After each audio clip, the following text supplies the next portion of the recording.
हाणे आउं पंहिंजे ख़्यालनि जो इज़हार करण जे लाइ पंहिंजे महबूब साथी इज़्ज़त माब मोहतरम जनाब अली अहमद बड़ो साहब जनरल सेक्रेटरी शिया उलमा काउंसिल आड़कान डिवीज़न के त हू पंहिंजे ख़्यालनि जो इज़हार करणु फरमाए।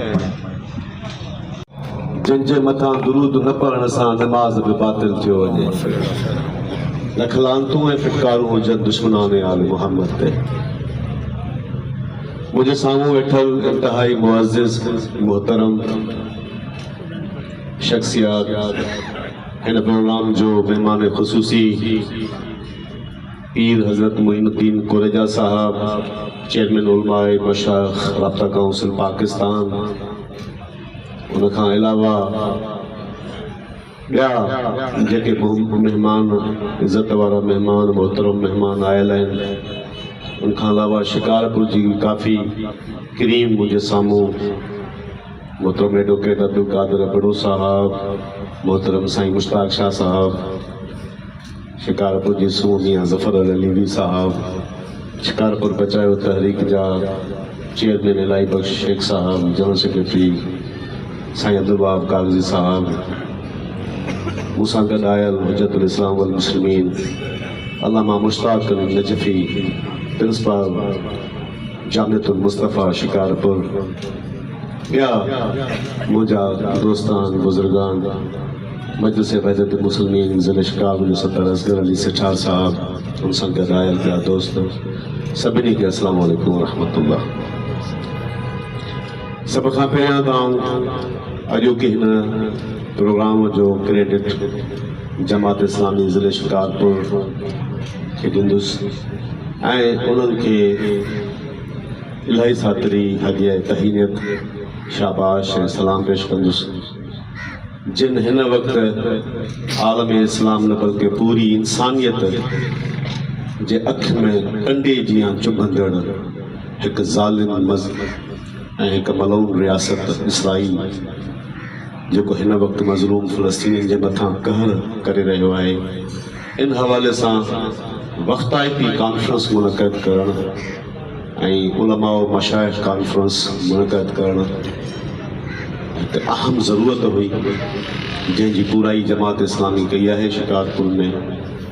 ऐं जीअं मूंखां पहिरियां मोहतरम साईं नसरुल्लाह अज़ीज़ साहब जमात इस्लाम जी कारकर्दगी ॿुधाई त हुन फ़लस्तीन में अल ख़िदमत फाउंडेशन कीअं ख़िदमतूं सर अंजाम ॾेई रही आहे, हिते जमात इस्लामी कहिड़े तरीक़े सां पाकिस्तान मां जेको आहे सो मुख़ैर माण्हुनि खां चंदो गॾु करे जेके हुते बुनियादी ज़रूरतूं आहिनि, इंसानी बुनियादी ज़रूरतूं, उन्हनि जे पूराउ लाइ जमात इस्लामी पंहिंजो किरदारु, पंहिंजे हिसे जो किरदारु भरपूर नमूने सां सर अंजाम ॾेई रही आहे।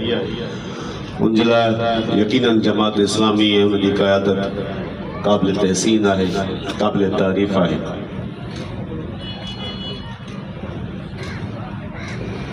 असल हिते मां 2 या 3 तक़रीरूं ॿुधियूं आहिनि मूंखां पहिरियां। मां हिकिड़ो कम कल माण्हू आहियां, मुंहिंजे साम्हूं सभु साहिब बसीरत ऐं मुदब्बर माण्हू वेठा आहिनि। मां जेको ॿुधो आहे हिते त उहे ई ख़बरूं जेके सुबुह मां टीवी चैनल ते ॿुधी आयुसि तक़रीबन उहे पियूं हलनि। कॉन्फ्रेंस जो जेको मक़सदु आहे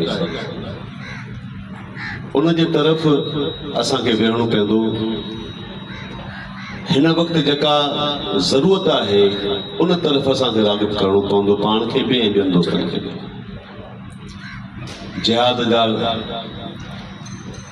नारा हणी असां या त पाण खे धोखो था ॾियूं या उमत खे धोखो पिया ॾियूं।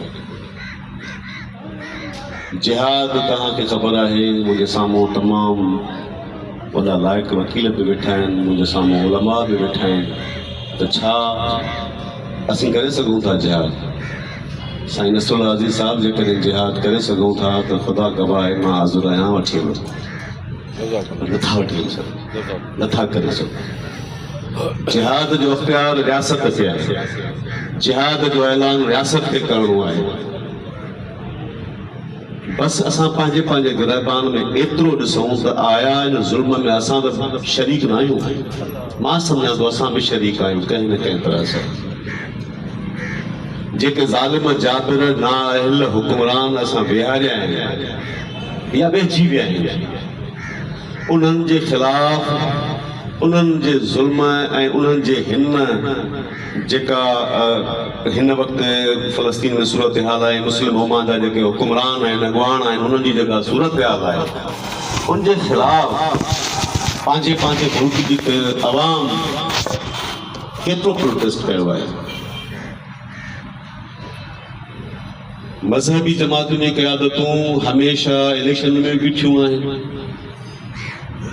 हमेशह उन्होंने पंहिंजा मैनिफेस्टो भी ॾिना आहिनि, पर छा हिकु वोटर की हैसियत सां मां अली अहमद पंहिंजी ज़िम्मेदारी निभाई आहे। सही चयो पियो नसरुल्लाह अज़ीज़ साहब, जेकॾहिं हिते काज़ी हुसैन अहमद जहिड़ो, मौलाना सिराज अल हक़ जहिड़ो अॻुवान हुकुमरान हुजे हा त पाकिस्तान जी ख़ारजा पॉलिसी इहा न हुजे हा जेका हिन वक़्तु आहे। जेकॾहिं का मुदब्बर का दीनी क़यादत हुजे हा, जेकॾहिं का ख़ौफ़े ख़ुदा रखण वारी क़यादत हिन मुल्क में हुजे हा, जेकॾहिं इंसानियत रखंदड़ का क़यादत हिन मुल्क में हुजे हा त फ़ैसिला इहे न हुजनि हा जेके हिन वक़्तु थियनि पिया। अॼु जेकॾहिं लबनान, ईरान, यमन जूं हुकूमतूं चाहींदे न चाहींदे उन्हनि ऑर्गेनाइज़ेशन्स खे सपोर्ट कनि थियूं जेके अमली मैदान में उते इसराईल जे ख़िलाफ़ कमु थियूं कनि, त इहा अवामी क़ुवत आहे, अवामी ताक़त आहे, जंहिंजी बुनियाद ते उहे हुकूमतूं मजबूर आहिनि उन्हनि पॉलिसियुनि ते अमल करा जेका अवामी पॉलिसी आहे, जेका उम्मत जे फलाह ऐं बहबूद लाइ ज़रूरी पॉलिसी आहे। उहे हुकूमतूं मजबूर आहिनि पंहिंजे अवाम जे ज़बरदस्त प्रेशर जे करे, या ईरान जीअं इस्लामी इनकलाब आयो ऐं उते पोइ जेके फ़ैसिला थियनि पिया उहे अवाम जे साम्हूं आहिनि। असांजा बुज़दिल टिजणा नाअहल हुकुमरान जेका ख़ारजा पॉलिसी, कर्ज़नि में दबियल हुकुमरान, भाड़िया हुकुमरान, जेका असांजे मुल्क जी ख़ारजा पॉलिसी आहे उहो तव्हां सभिनी जे साम्हूं आहे। कॾहिं बि को गैरतमंद को मौक़िफ़ साम्हूं न आयो, कॾहिं बि को चिट्टो मौक़िफ़ साम्हूं न आयो मज़लूम जी हिमायत में या ज़ालिम जे मुखालफ़त में। हमेशह डबल मयार, हमेशह बिटी पॉलिसी, वेट एंड सी वारी पॉलिसी, त दुनिया जा लठ सरदार कहिड़े पासे पिया हलनि पोइ पाण खे उन्हनि जे पुठियां लॻंदासीं। लिहाज़ा मां घणो वक़्तु न वठुसि, मुंहिंजे साम्हूं इलाही साथीरा सुठा ॻाल्हाइण वारा अहिड़े इल्मु माण्हू वेठा आहिनि।